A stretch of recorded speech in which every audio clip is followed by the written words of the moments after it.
문서에 쓰인 대로 보라 두 번째 시간입니다. 우리는 그동안 종교 개혁이 일어나기 전에 중세 유럽 상황을 이제 계속해서 살펴왔습니다. 큰 일이 뭐가 있었습니까? 대기근이 있었고 백년 전쟁이 있었고 흑사병 이런 것들이 있었죠. 그리고 여기에 더해서 이런 어려움 속에서 교황의 아비뇽 유수, 로마에 있어야 할 교황청이 프랑스 아비뇽으로 오게 되는 이런 일들을 겪으면서 교황이 둘이 되고 셋이 되는 이런 일들까지 일어나게 됩니다. 그런 사이에 이제 교황에 대한 권위가 무너지고 또 교회는 이런 재난, 재앙, 또 전쟁 그리고 이런 권위가 무너지는 모든 과정 속에서 교회가 다 이렇게 쇠락해가고 피폐해가고 있었습니다. 이게 이제 서방 교회의 상황이었고 동방 교회는 큰 일이 하나 있었죠. 오스만 제국의 위협과 침략으로 인해서 수도 콘스탄티노플이 함락을 당합니다. 이런 격동, 동방과 서양의 서방의 교회들이 격동을 거치면서 두 교회가 동방과 서방의 교회가 만나는 사건이 있었으니 그게 피렌체 공의회라는 거였습니다. 또 이제 반복을 하니까 조금씩 익숙해지지 않겠습니까? 피렌체 공의회였습니다. 처음에는 이제 그 바젤이라는 곳에서 만나려고 소집이 되었답니다. 그러다가 페라라라는 곳으로 옮기게 되고 전염병 때문에 이제 다시 피렌체라는 곳으로 옮겨가게 됩니다. 결국에는 이런 그 피렌체 공의회가 동서방의 교회가 통합을 해서 같이 이제 좀 교회를 하나된 교회를 세우고자 하는 거였는데 이 모든 것들이 실패로 돌아가게 되죠. 동방교회에서 그랬지만 동방교회에서 엄청나게 많은 고대 문헌과 고대 언어들에 대해서 이런 것들이 이제 서방교회로 물밀듯이 밀려오게 되죠. 그러면서 거기에 대한 고대 문헌과 또 고대 언어에 대한 관심이 뜨겁게 달아오르게 됩니다. 더욱이 이제 피렌체에 뭐가 있었습니까? 메디치 가문이 이 르네상스 그리고 이 동방에 있는 동양에서 들어오고 있는 동방에서 들어오고 있는 엄청난 고대 문헌에 대한 관심에 많은 지원을 하고 후원을 하고 양육을 하고 가르치기도 하고 아카데미도 설립하고 막 인재들 양성하고 그러는 과정 속에서 이제 르네상스라는 것이 활활 타오르기 시작을 하게 됩니다. 자, 이제 이런 분위기, 이런 상황들은 이제 대략적으로 말씀을 다 드렸고 오늘은 우리가 한 사람을 집중을 해서 보아야 하는데요. 우리가 주목해야 하는 이 와중에서 한 사람 주목해야 하는 어쩌면 우리가 신앙생활을 하면서 그런 사람이 있었나 싶을 정도로 우리에게는 좀 생소할 수 있을지 모릅니다. 주목해야 하는 사람이 누구냐 하면 네덜란드 출신의 인문학자요 신학자인 에라스무스라고 하는 사람. 우리 학교에서는 배우긴 합니다. 에라스무스라고 하는 사람입니다. 그의 부모는 흑사병으로 인해서 일찍 세상을 떠납니다. 공동생활 형제회라는 곳으로 이제 들어가게 돼서 이제 부모님을 잃었으니까 공동생활 형제회가 운영하는 학교를 가게 됩니다. 이 에라스무스는 한때 사제 서품을 받았다가 이제 사제였습니다. 그랬다가 이후에 그 파리 대학에 여기 이름이 좀 어렵습니다. 꼴레주 드 몽테규 이름이 어려워요. 꼴레주 드 몽테규. 그러니까 몽테규 대학 지금으로 우리가 쉽게 말하자면 꼴레주가 이제 칼리지하고 똑같지는 않지만 이제 거기에 약간 그 기원 그 전에 버전이지 않나 싶고요.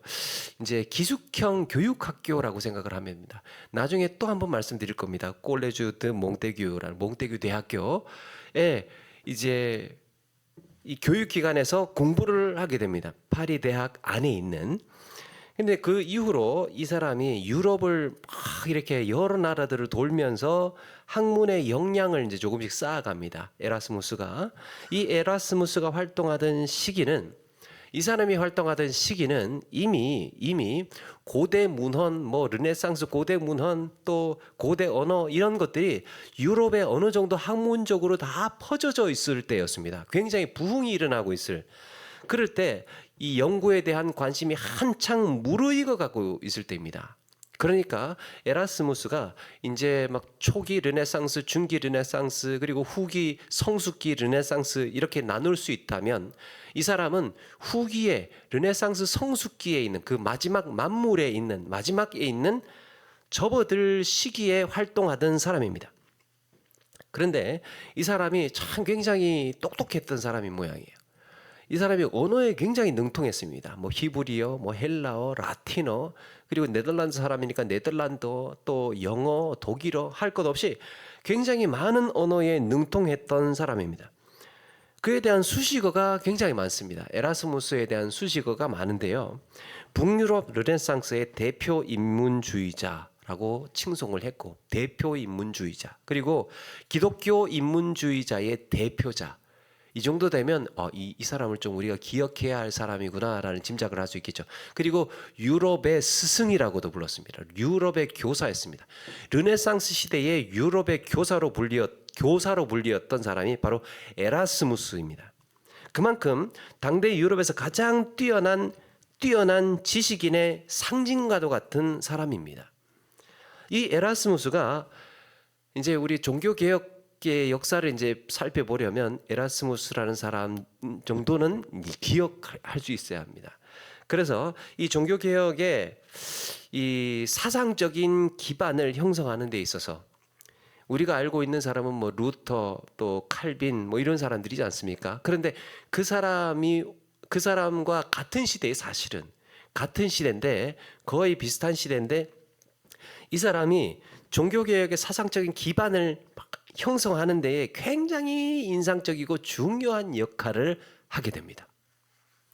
그 이유가 오늘 소개해드리는 두 개의 책 때문인데요. 그 두 가지의 책을 출간하는 것 때문에 이 사람이 종교개혁의 기반을 다지는 데에 굉장히 중요한 토대를 만드는 사람이에요. 하나는 1511년까지 왔습니다. 이제 1511년에 출간된 우신예화라는 책입니다. 1511년에 우신예화. 요즘 말로 하면 이게 이제 그 블랙 코미디 같은 거라고 할까요? 풍자를 해놓은 책이에요. 풍자책입니다. 이 풍자라고 한다면 어떤 특성이 있습니까? 말하고 싶어도 말하지 못하는 세상에서 빗대어서 비유로 이야기를 하잖아요. 그러니까 우리도 조선시대 같은 경우에 막 이제 풍자 해학 이러면서 막 이 광대 노름도 하고 막 탈춤도 추고 그러면서 풍자라는 걸 하잖아요. 근데 풍자의 내용이 뭡니까? 정치에 대한 비난, 권력에 대한 비판 이런 것들을 직설적으로 하지는 못하고 막 비유적인 이유로 하면서 그렇게 이야기를 하잖아요. 그러니까 우리도 감이 오죠. 이제 우신예화가 어떤 내용이구나라는 것을. 그러니까 그 당시에 로마 가톨릭 교회에 대한 이런 풍자를 이야기하고 있었던 겁니다. 한마디로 인간은 참 생각보다 훨씬 어리석고 위선적이다라는 이야기를 하고 있는 겁니다. 그런데 그런 걸 잘 모르는 사람들이 가장 잘난 척하는 사람이다. 그런 걸 위선적이고 어리석은 것을 모르는 사람들이 세상에서는 잘난 척하면서 산다. 그런 이야기를 하는 겁니다.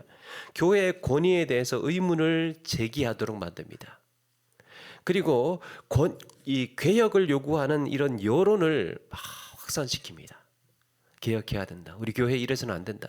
우리 로마 교회가 이래 가서는 안 된다. 이러면서 개혁에 대한 자꾸 막 불을 자꾸 지피는 겁니다. 그동안 여러분 교회에 대해서 누가 비난을 하겠습니까? 가톨릭 교회에 대해서 누가 손가락질하고 비판을 하겠습니까? 그런데 우신예화라는 예찬이라는 책을 내면서 정면 도전을 한 겁니다. 교회에 대해서. 이분이요, 이 사제예요. 신학자입니다. 그리고 가톨릭 교인이에요. 그러니까 우리가 우리 교회에 대해서 적나라하게 비난을 한 겁니다. 충격이죠. 아직 개혁주의자는 아직 나오지 않았습니다. 이분은 아직 가톨릭 신자입니다. 또 한 가지 더 충격적인 것은 그 다음이에요. 이제 1511년에 우신예찬이라는 책을 냈고 1516년에 출간된 그리스어 신약 성경이라는 겁니다. 그리스어 신약 성경. 당시 교회는 우리 지난 시간에 했었죠. 히에로니무스의 불가타 성경, 그 헬라어 성경으로 번역이 된 70인역 성경을 이제 라틴어로 번역을 했어요. 그 히에로니무스라는 사람이. 그래서 그걸 불가타 성경이라고 해서 1000년 동안 신앙의 원전으로 쓰고 있던 성경입니다. 이 헬라어 구약 성경인 70인역과 이제 그리스어 지금 이야기하고 있는 에라스무스라는 사람이 이 불가타 헬라어 성경과 그리고 자기가 번역한 신약 성경을 이걸 같이 이렇게 놓고 번역을 한 겁니다. 불가타 성경이 아니고 신약 헬라어 성경과 라틴어 성경을 번역을 한 겁니다. 그런데 이 에라스무스 같은 인문학자들이 고대 이제 언어를 배우고 원전과 비교하는 과정에서 이 불가타 성경에서, 그러니까 로마 교회가 1000년 동안 사용해온 그 성경, 불가타 성경에 오류를 발견을 하는 겁니다. 그리고 원전에는 없는데, 헬라어 히브리어 성경에는 없는 내용이 계속해서 써오고 있었던 겁니다. 불가타 성경에서 사용해오고 있었던 겁니다. 그러니까 알고 보니까 해석을 해서 성경에 덧붙여 설명한 것을 성경 내용으로 알고 쓰고 있었던 겁니다. 에라스무스가 출간한 신약 성경을 보게 되면 이제 그 다음에 불가타 이전에 저기에 보면 이제 두 단원으로 두 단락으로 되어 있잖아요. 두 줄이잖아요. 거기에 왼편에는 헬라어 성경으로 기록되어 있고 오른편에는 라틴어로 성경이 기록이 되어 있습니다. 이게 지금 우리가 알고 있는 영한대조 성경 같은 거 있잖아요. 한쪽에는 영어로 되어 있고 한쪽에는 한글로 되어 있는 성경, 이런 거 있잖아요. 그런 느낌이에요. 그런데 이게요, 최초로 인쇄가 된 헬라어 라틴어 번역본입니다. 이게 굉장히 의미 있는 시도였습니다. 최초로 인쇄가 된 헬라어 라틴어 번역본, 신약 성경. 자, 이게 의미가 있어요. 헬라어와 라틴어를 같이 실었어요. 헬라어 성경은 이게 어떤 의미냐면, 헬라어 성경은 이렇다라는 걸 보여주는 겁니다. 헬라어는 이런데 이 구절의 의미를 이렇게 번역해놨다는 말이에요. 라틴어로. 이 구절의 의미를 이렇게 번역해놨다. 그러니까 둘 다 대조하면서 보면서 읽으라는 얘기입니다. 둘 다 대조해 보면서 읽으라는 거예요. 오히려 또 한 가지는 내가 오역한 것에 대해서 혹시 있으면 지적하라는 뜻이기도 합니다. 내가 이렇게 헬라어, 라틴어 이렇게 두 가지로 번역을 해놨으니 당신들이 보시고, 학자들이 보시고 틀린 거 있으면 지적해 달라는 뜻이기도 합니다. 자, 권위적인 교회 전통에서는 1000년 동안은 어떻게 성경을 읽어왔느냐? 기록된 말씀대로가 아니고 교회가 해석해 주는 대로 이해하고 받아들여 왔습니다. 해석해 주는 대로 이해하고 받아들여 왔습니다. 차이를 아시겠습니까? 기록한 대로 그대로 읽은 것이 아니고 이 말씀은 이런 뜻이야 라고 해석한 그대로 이해하고 받아들여 왔다는 거예요. 굉장히 큰 차이입니다. 그런데 에라스무스는 그 두 부분을 나란히 놓고 대조해 보라는 겁니다. 우리가 알고 있었던 그 내용이 맞는지 확인해 봐. 굉장히 많은 차이점들을 자기가 알고 있었던, 중세교회가 알고 있었던 내용과 굉장히 많은 차이들을 보게 됩니다.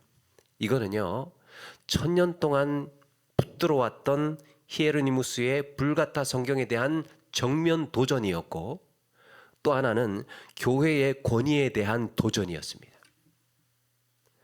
인문학의 시대가 열리고 있었던 거예요. 이게 인문학이에요.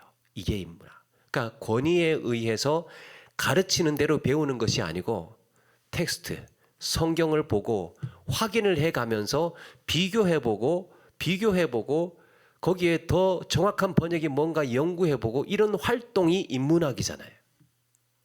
그런 시대가 열리고 있었던 겁니다. 여기서 이 에라스무스가 발견한 오역이나 그 추가 해석들 중에 몇 가지를 말씀을 드리려고 합니다. 에라스무스가 발견한 오역들을 말씀드릴게요. 먼저 이 우리가 읽은 마태복음 3장 2절에 지금 우리가 보는 성경은요, 뭐라고 되어 있습니까? 회개하라, 천국이 가까이 왔느니라 라고 되어 있습니다. 회개하라, 천국이 가까이 왔느니라. 이건 뭐냐? 세례 요한이 광야에서 외친 말씀입니다. 이때 회개하라, 회개하라 라는 단어가 헬라어로 메타노에이테라는 말인데요.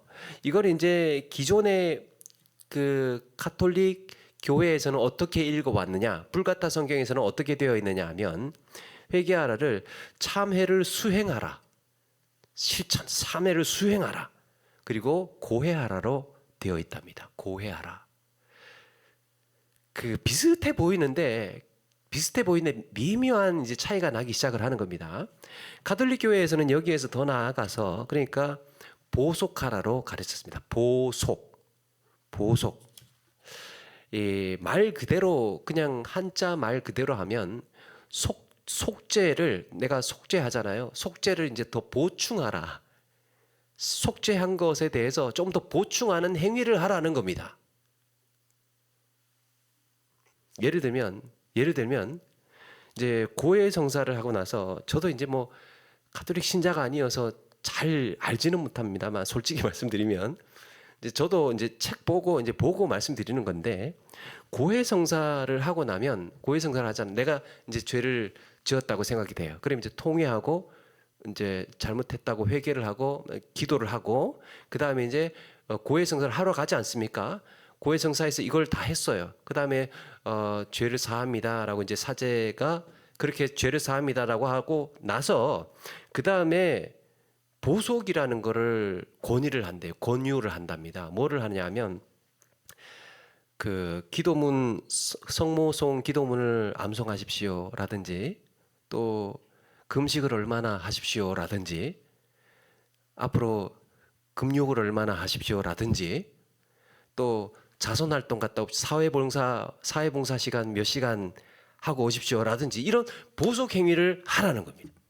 그러니까 이 죄가 내가 깨끗해진 것에 대한 열매 이거를 행동을 해서 활동을 해서 이 속죄에 대해서 좀 더 보충을 하라는 이런 게 있었다는 거예요. 그걸 가르쳤다는 겁니다. 그런데 종교개혁자들은 나중에 가서 이거는 보속이 아니라 회개하라로 해야 된다라고 주장을 한 겁니다. 회개하라로 해야 된다. 왜 그러냐? 회개가 뭡니까? 회개라는 개념이 이 단어를 가만히 보다 보니까 내가 하나님 앞에서 말이에요. 하나님 앞에서 전인격적으로 돌이키는 삶이 회개이지 않습니까? 완전히 내가 말과 생각과 행동과 내 삶을 모든 것들을 확 돌이키는 것, 바꾸는 것. 그게 회개이지 않습니까? 실제로 이 메타노에이테의 원형인 메타노에오라는 말이 메타와 노에오의 합성인데요. 메타라는 말은 이동하다, 변화, 변화 이렇게 바꾸는 것, 뭔가 초월하는 것. 메타. 그리고 노에오는 숙고하다, 이해하다. 노에오. 그러니까 바뀌는 겁니다. 바뀌는 거. 뭐가 바뀝니까? 온 마음과 나의 행실이 옮겨지는 거예요. 기존에 내가 살고 있던 것에서 바뀌는 것, 옮겨지는 것. 그리고 돌이키는 것. 지금 내가 살아가는 이 삶의 방식을 확 바꾸는 거예요. 그게 회개입니다. 회개. 이 단어의 뜻이에요. 그러니까 보속 행위를 뭔가 숙제하듯이 금식 몇 끼 하고 금욕 몇 시간 하고 봉사 자선활동 몇 시간 하고 해서 완성되는 게 아니라 삶 자체를 돌이키는 거라고 본 거예요. 헬라어를 가만히 보다 보니까. 이게요. 구약 성경에도 이런 게 있습니다. 요나서 3장 10절에 보면 하나님이 그들이 행한 것 곧 그 악한 길에서 돌이켜 떠난 것을 보시고 하나님의 뜻을 돌이키사 그들에게 그들에게 내리라고 말씀하신 재앙을 내리지 아니하시니라라는 말씀이 있어요. 이 요나가 니느웨 성에 가서 회개를 외치잖아요. 그러니까 그 니느웨 사람들이 그 말을 듣고 돌이켜요. 그 요나의 선포를 듣고 악한 행실에서 돌이켰습니다. 하나님은 이걸 보시고 재앙을 내리지 아니하셨다라고 합니다. 이때 쓰이는 돌이키다라는 게 나함이라는 말인데 이게 헬라어로 오면 메타노에오라는 말이에요. 이게 뭔 말입니까? 회개는 인간의 전적인 존재, 내 삶을 바꾸고 돌이키는 것을 가리킨다라고 성경에서 이해를 한 겁니다. 이 사람들이. 이게 회개라는 겁니다. 자, 마태복음 4장 17절에도 이때부터 예수께서 비로소 전파하여 이르시되 회개하라 천국이 가까이 왔느니라 하시더라 라고 했습니다. 예수님께서도 회개하라 천국이 가까이 왔느니라. 이 말씀도 마찬가지입니다. 이 구절도 그 로마 가톨릭에서는 고해성사로 가르칩니다. 그러니까 고해하라. 루터가 여기에 대해서 의문을 품었습니다. 종교개혁자 루터도요, 사제입니다. 수도사예요. 루터가 우리가 많이 들었던 95개조 항 반박문을 붙이면서 종교개혁이 시작되었다고 하지 않습니까? 그 95개조의 항목 중에서 1번, 2번의 항목을 이렇게 이야기합니다. 1번, 2번의 항목 제가 읽어드릴게요. 우리 주 예수 그리스도께서 회개하라 말씀하신 것, 지금 마태복음 4장 17절의 말씀을 하고 있는 겁니다. 그리스도께서 회개하라 말씀하셨을 때 그분께서는 믿는 자의 삶 자체가 회개하는 생활로 이루어지길 바라셨다. 그들이 알고 있었던 기존의 고정관념을 확 깨뜨려 버린 겁니다. 그러면서 2번에 2항에 이렇게 얘기합니다. 이 말씀은 고해성사, 즉 고해와 속죄가 사제에 의해 집행되어야 한다는 의미로 받아들일 수 없다. 들이받은 겁니다. 기존에 알고 있었던 로마 가톨릭의 교리, 고해성사를 정면으로 성경으로 충돌을 시킨 거예요.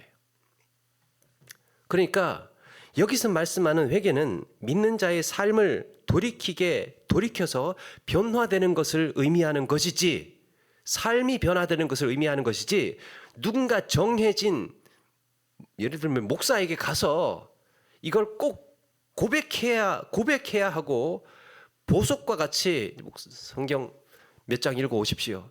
기도 3시간 하고 오세요. 이렇게 해야 하는 행위를 하라는 말이 아니다라는 얘기를 하고 있는 겁니다. 그러니까 루터가 이제 여기에 의문을 제기하고 우리 이 문제를 한번 의논해 보자, 논의해 보자라고 붙인 게 반박문이에요. 에라스무스의 신약 성경이 아까 몇 년도라고 그랬습니까? 에라스무스의 신약 성경이 몇 년도에 1516년. 그러면 루터의 95개조의 반박문을 이 비텐베르크 교회에다가 붙인 연도는 1517년. 이듬해예요. 본 겁니다. 에라스무스가 번역한 신약 성경을 루터가 본 거예요. 자기도 충격받았습니다. 야, 이렇게 이야기를 한다고? 그러면서 그렇게 번역해 놓은 성경들을 보면서 루터도 성경에 대한 굉장히 많은 해박한 지식을 가지고 있고 언어에 대해서 굉장히 많은 지식을 알고 있으니까 보니까 맞는 거예요. 보니까. 그래서 그의 고민이 하나하나씩 풀려가기 시작을 합니다. 그러니까 막 그 성경을 읽으라 막 환상처럼 막 이렇게 듣고 전기 벼락 맞고 천둥 번개 맞고 그렇게 해서만 이루어진 게 아니고 이런 여러 가지 정황과 역사적인 배경 속에서 이런 분위기가 무르익어 가고 있고 에라스무스 같은 사람이 이 그리스어 신약 성경과 라틴어를 대조해 놓고 딱 내놓고 나니까 이런 것들이 수많은 사람들이 루터뿐만 아니고 엄청나게 많은 사람들이 의문을 제기하고 정말 그런가 보다 하면서 굉장히 많은 사람들이 막 들썩들썩하고 있었는데 그중에 한 사람 루터가 이걸 계시문을 붙이면서 그래 나도 그렇게 생각해. 맞아 나도 그렇게 생각해. 그렇게 해서 확 일어났던 겁니다.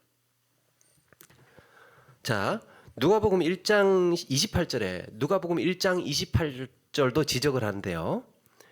이 누가복음 1장 28절에 그 마리아 수태 고지 장면이 등장합니다. 수태 고지. 그러니까 가브리엘 천사가 마리아에게 와서 수태 고지를 해요.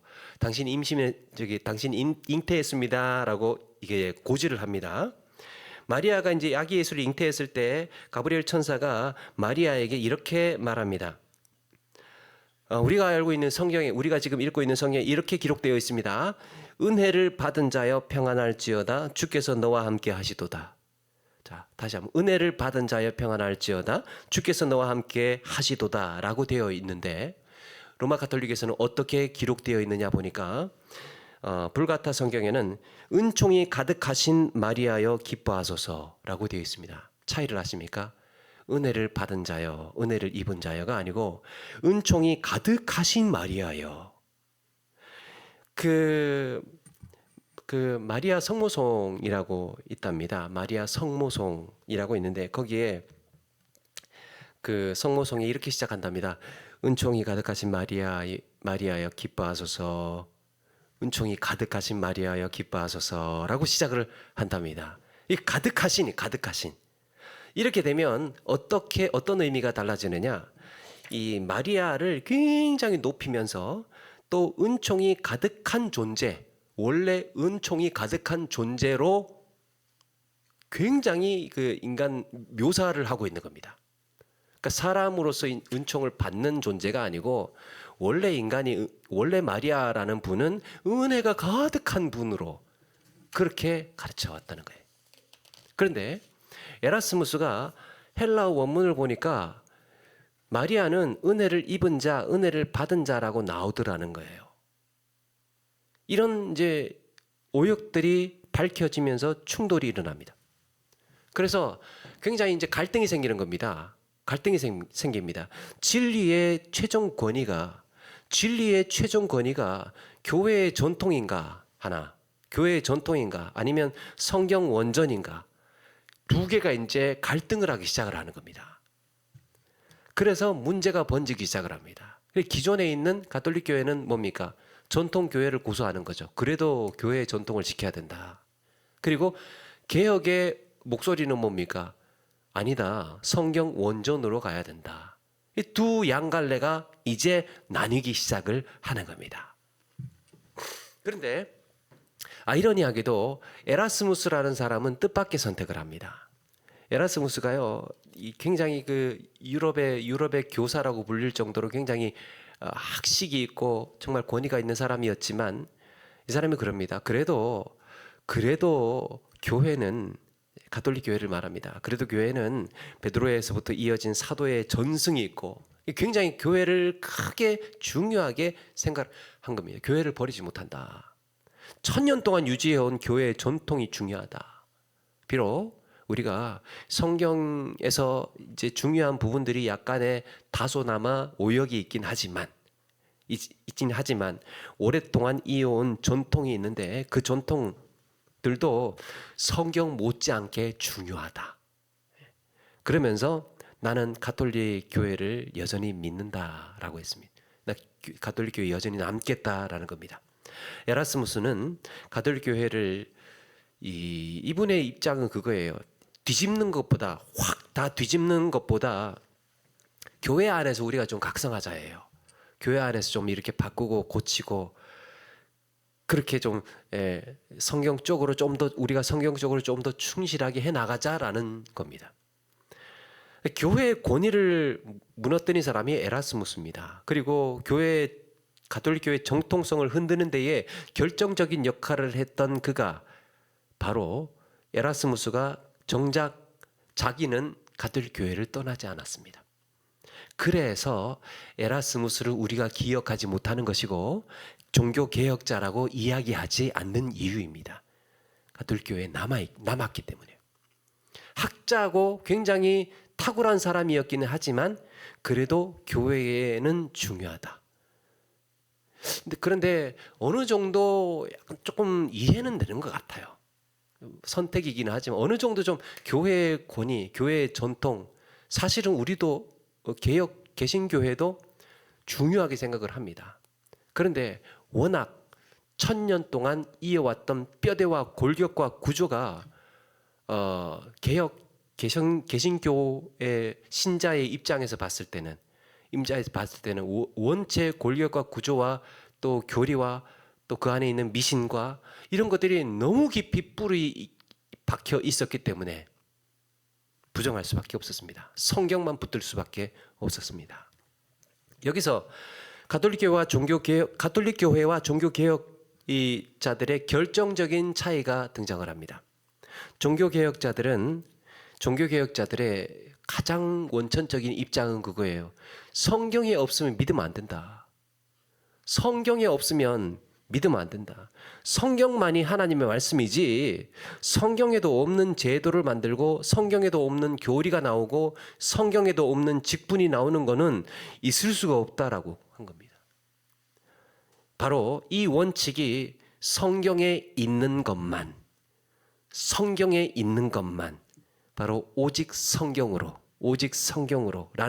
원칙을 가지고 밀고 나갔던 것이 종교개혁입니다. 한 걸음 더 나아가서 마틴 루터는요, 이 신약 성경 에라스무스가 번역했던 신약 성경의 영향을 받아서 라틴어가 아니고 이번에는 독일어로 번역을 한 겁니다. 그것도 독일 지방의 일상어로 그냥 일상생활의 시장에서 막 사람들이 막 쓰는 그냥 그런 언어로 독일어로 성경을 번역을 했습니다. 이 굉장히 파격적인 사건입니다. 라틴어로만 그동안 신앙생활을 하고 예배하고 미사를 드리고 해왔던 라틴어로만 쓰였던 성경을 자기 나라 말로 번역한다는 건 그 당시 세계관에서는 용납할 수 없는 겁니다. 용납할 수 없는. 그런데 독일 사람들의 반응이 흥미로웠다고 합니다. 그 전까지는 어떻습니까? 예수님의 음성을 어떻게 들었습니까? 예수님의 말씀을 라틴어로만 들었어요. 성당에 가면 라틴어로만 설교 그 말씀을 전하니까 라틴어로만 들어왔어요. 그래서 예수님이 라틴어를 쓰시는 분인 줄 알았던 것 같아요. 그런데 예수님께서 독일말을 쓰실 수가 있는가 하면서 놀랐답니다. 아니 어떻게 예수님의 말씀을 독일어로 사용할 수가 있지? 우리가 알아듣는 언어로? 그렇게 하면서 깜짝 놀랐답니다. 이전까지는 그때만 해도 미사를 할 때 라틴어를 몰라요, 이 사람들이. 독일어를 쓰니까. 근데 예배 미사를 라틴어로 해요. 근데 못 알아듣는데 그냥 그 자리에 앉아 있고 이걸 해석해주고 설명해주고 가르치는 그 내용만 배우고 신앙생활을 해왔던 겁니다. 그런데 루터 같은 사람들이 독일어로 성경을 설교를 하니까 그러면서 또 뭐를 합니까? 독일어로 된 성경을 줘요. 세상에 이 성경을 평신도가 받아서 들고 읽는다는 것은 상상을 할 수 없는. 그런데 그걸 번역을 해서 주면서 읽어보라고. 그러니까 그 사회에서 엄청난 충격을 받은 겁니다. 성경을 내가 읽을 수 있다고? 읽어도 된다고? 막 이렇게 된 겁니다. 그러니까 기독교가 급속도로 퍼져나갑니다. 그런데 이게 참 희한하지 않습니까?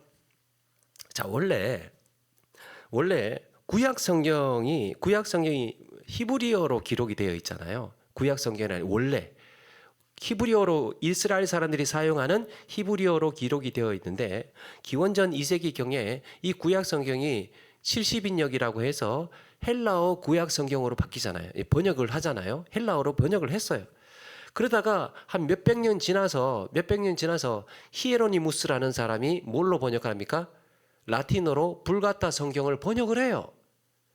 자, 이렇게 70인역이 헬라어로 번역된 성경인데 몇백 년 지나다 보니까 무슨 일이 벌어지느냐?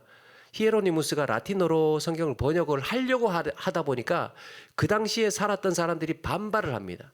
아니 70인역 성경이 멀쩡하게 있는데 왜 그걸 번역을 하느냐? 어마어마하게 비난을 하고 아니 우리가 사용하는 우리 일상어 라틴어로 아니 어떻게 그걸 그 거룩한 말씀을 번역을 한단 말이야? 이러면서 막 굉장히 그 비난을 많이 했습니다. 그런데 70인역 라틴어 성경을 그렇게 이 불가타로 발간을 했지 않습니까? 불가타 성경 라틴어로 번역을 했는데 이제 1000년이 지났습니다. 1000년이 지나고 나서 이제 그 불가타 성경을 루터 같은 사람이 독일어로 번역을 한 겁니다. 그러니까 어떤 충격이겠습니까? 아니, 불가타 성경 라틴어로 된 그 거룩한 하나님의 그 말씀이 있는데 그걸 감히 니들이 쓰는 독일어로 번역을 해? 혹은 영어로 번역을 한다고? 막 이러니까 그 세상은 막 이렇게 충격의 도가니였던 겁니다. 그러면서 그때마다 번역을 할 때마다 세월이 흐르면 이게 번역을 한번 하고 나면 세월이 지나고 나면 이게 자기들이 경전이 되나 봐요. 막 그것만 번역이 된 것이지만 그게 자기들의 신앙이 되는가 봐요. 그러면서 한번 이렇게 그걸 파격을 깨뜨리고 다시 번역을 하고 나서 세월이 지나니까 또 바뀐 성경이 자기들이 경전이 되어버리고 이런 홍역을 치렀습니다. 여기서 질문 한 가지 드리려고 합니다. 자, 그렇다면 질문. 하나님은 어떤 언어를 사용하실까? 하나님의 언어는 뭘까요? 하나님은 어떤 언어가 모국어일까요? 하나님이 사용하는 언어? 생각해 보셨습니까? 인류 역사상 하나님의 모국어를 아는 사람은 아무도 없습니다. 하나님의 언어, 하늘의 언어를 아는 사람은 아무도 없어요. 하나님은 언어가 없다고 하는 게 맞을지도 모릅니다. 하나님 신은 언어라는 것이 필요 없다고 하는 게 오히려 더 맞을지 몰라요. 그렇지 않겠습니까? 인간이 있기 때문에 언어가 존재하는 것이지 하나님은 언어라는 이런 구차한 수단, 이런 구차한 궁색한 말 이런 게요. 하나님 한 분이라고 생각을 한다면 언어라는 게 하나님에게는 굳이 필요한 게 아닙니다. 굳이 고안해야 할 것도 아니고 하나님 자체가 문법이고 하나님 자체가 언어예요. 하나님이라는 존재 자체가. 그러니까 여기에 인간이 하나님을 해석할 수가 없는 겁니다. 하늘의 언어, 하나님의 언어를 인간은 알 수가 없어요. 있다고 치더라도. 그런데 성경에 보면 이런 말씀이 있습니다. 이스라엘이 아말렉을 치고 나서 이제 홀과 아론이 곁에서 손을 번쩍 들어주고 모세가 이제 손을 들면서 전쟁을 하잖아요. 그렇게 해서 이기잖아요. 이기고 나서 하나님께서 이렇게 말씀하십니다. 이것을 책에 기록하여 쓰라는 거예요. 언어로 쓰라는 겁니다. 24장 4절에도 시내산에서 하나님께서 모세가 여호와의 모든 말씀을 기록하고 라고 했습니다. 기록하고. 자, 이때 언어로 기록하라는 건 아까 말씀드린 하나님의 뜻, 신의 메시지를 인간의 언어로 번역해도 좋다는 전제가 깔려 있습니다. 그렇지 않습니까? 히브리어가 하나님의 언어가 아니에요. 하나님께서 히브리어라는 이스라엘 백성들의 언어로 번역해 주신 게 히브리어 성경이잖아요. 그러니까 처음부터 번역이라는 사건이 일어났던 겁니다. 하나님이 알아들을 수 있도록 인간이라는 존재가 알아들을 수 있도록 처음부터 번역을 해 주신 거예요. 하나님의 언어, 하나님의 모국어가 히브리어는 아니지 않습니까? 히브리어는 이스라엘 사람들의 말이에요. 그걸로 알아들을 수 있게 하나님께서 친히 번역해 주신 겁니다. 만약에 하나님의 언어가 있다면 그걸 우리가 인간이 알아들을 수 있는 언어로 번역해 주신다는 건 그 자체가 은혜인 줄로 믿습니다. 이런 하나님의 입장에서 보면 죄송합니다. 혹시나 불쾌해 여기지 마세요. 하나님의 입장에서 보면 인간이 쓰는 그 천박하고 궁색한 언어로 어떻게 하나님의 역사를 담을 수 있어요? 어떻게 그런 인간의 언어로 하나님의 크고 거룩한 일들을 기록을 할 수 있겠습니까? 글씨로, 사람의 말로, 사람의 글씨로 어떻게 거룩하시고 위대하신 그 하나님의 메시지를 인간의 언어로 쓸 수 있단 말입니까? 오순절 날 성령 강림이 일어날 때 온 예루살렘이 소동이 일어나는 바람에 사람들이 성령께서 임하시는 곳으로 막 이게 무슨 일이냐 하면서 모여들지 않습니까? 그때 각 나라에서 몰려온 사람들이 모두가 각자 난 곳 방언으로 알아듣고 있었습니다. 각자 난 곳 방언으로. 그들도 놀라요. 아니 어떻게 우리 각자가 하나님의 큰 일을 내 언어로 알아들을 수 있단 말인가? 각자가 당신은 당신 나라 말로, 나는 내 나라 말로, 이 사람은 이 사람 나라 말로 알아듣는다는 거예요. 이게 뭔 말입니까? 성령께서 인간의 혀를 통해서 번역해서 알아듣게 하고 계셨다는 거예요. 번역해서 난 곳 방언으로 번역해서 이스라엘 사람들이 알아들을 수 있는 언어로 번역해서 말씀해 주고 계셨다는 겁니다. 그 번역이라는 게 하나님의 은혜예요. 은혜. 이렇게 에라스무스가 강조했던 건 그겁니다. 그 원전으로 돌아가자. 원전으로. 이걸 아드폰테스라고 한답니다. 원전으로 돌아가자. 그러니까 원래 기록된 대로 돌아가라. 교회의 전통대로 해오던 대로 알고 있던 대로 하지 말고 성경에 기록된 대로 우리가 계속해서 개혁하고 바꾸고 돌아가야 된다라고 외쳤던 거예요. 원전으로 돌아가자. 원전으로 돌아가자. 이게 무르익어서 종교개혁자들에게 원전으로 돌아가자가 자리가 잡힌 겁니다.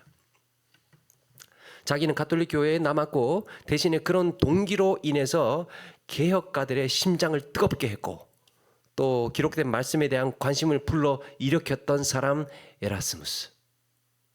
하나님은 성경을 인간의 언어로 번역을 하는데 처음부터 허락해 주신 겁니다.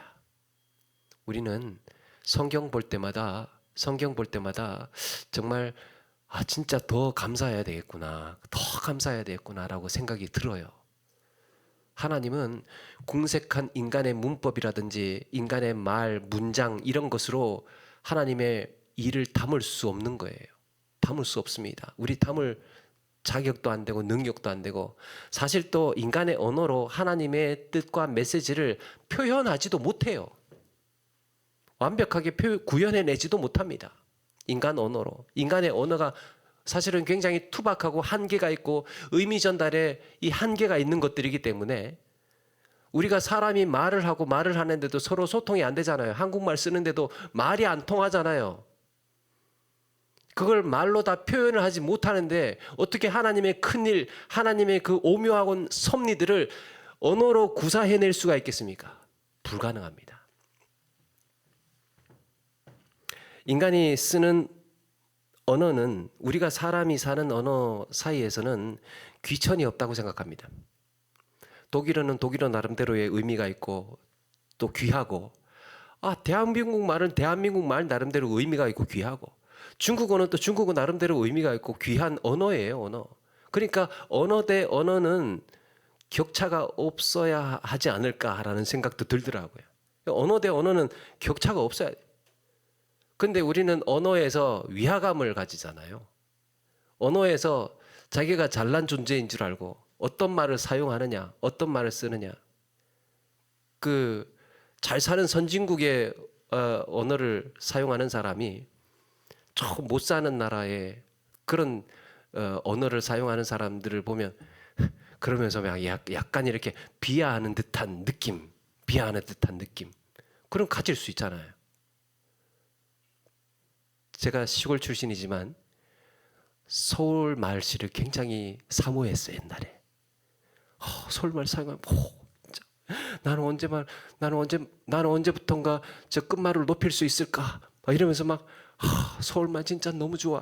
서울 왜? 그랬어요. 그런데 요즘에는 또 이게 또 지방 언어가 또 매력, 개성 뭐 이렇게 돼가지고 그렇게 된답니다. 한때는 막 그런 거 이제. 지역 차이에 말이 다른 것, 사투리가 다른 것, 억양이 다른 것, 이런 걸로 인해서 누가 더 세냐, 누가 더 높으냐, 누가 더 우월하냐, 예? 말이 다른 거에 의해서 사람의 위화가를 구분을 하고 차이를 만들어내고 이렇게 하는데, 사실은 우리가 하나님 앞에서는 어떤 존재입니까? 하나님 앞에서는 말할 수 있는 것조차도 감사한 일이고, 이게 이 인간의 언어로 우리가 신앙을 고백할 수 있다는 것, 하나님의 말씀을 우리가 이 한글로 번역된 것을 읽을 수 있다는 것, 읽게 해주신 것, 읽게 해 주실 수 있다는 것조차도, 야, 이게 생각하면 생각할수록 감사한 일 아닐까. 더 큰 감사는 뭡니까? 더 큰 감사는, 예? 우리 주님께서 사람으로 오셔서 인간의 말을 해주시고, 이 궁색하고 한계 있고 정말 이 낮고 낮은 인간의 언어로 우리 알아들으라고 우리 말로 해주시고, 헬라인들에게 헬라 말로 해주시고, 그렇게 하나님께서 이렇게 우리에게 오셔서 말씀해 주셨다는 것, 우리가 알아들을 수 있도록 무지하고 어리석고 미련한 인간 속에 찾아오셔서 이렇게 천한 인간의 말로 번역해 주셨다는 데에 놀라운 은혜가 있는 줄로 믿습니다. 번역된 성경 보면서, 야, 하나님께서 우리에게 이렇게 번역해서 읽도록 해주셨구나. 그렇게 감사와 은혜로 살아야 할 줄로 믿습니다. 오늘 에라스무스가 종교개혁에 어떤 영향을 미쳤는지, 그리고 어떤 사상적 기반을 만들어냈는지, 또 대표적으로 어떠한 성경 구절들이 오류가 있었는지, 이런 이야기들을 나누면서, 사실은 하나님의 언어는 우리가 측정할 수 없고 표현할 수 없는 것이지만, 오히려 하나님께서 하늘의 언어를 하나님께서 오히려 우리가 알아들으라고 번역을 해주셨다는 것, 우리가 거기에 감사하고 은혜를 느끼며 살아야 할 줄로 믿습니다. 그러므로 기록된 말씀대로 또 붙들고 의지하는 가운데에 그 말씀대로 살기 위해서 애써 나가는 우리 모두가 되기를 주의 이름으로 축원합니다.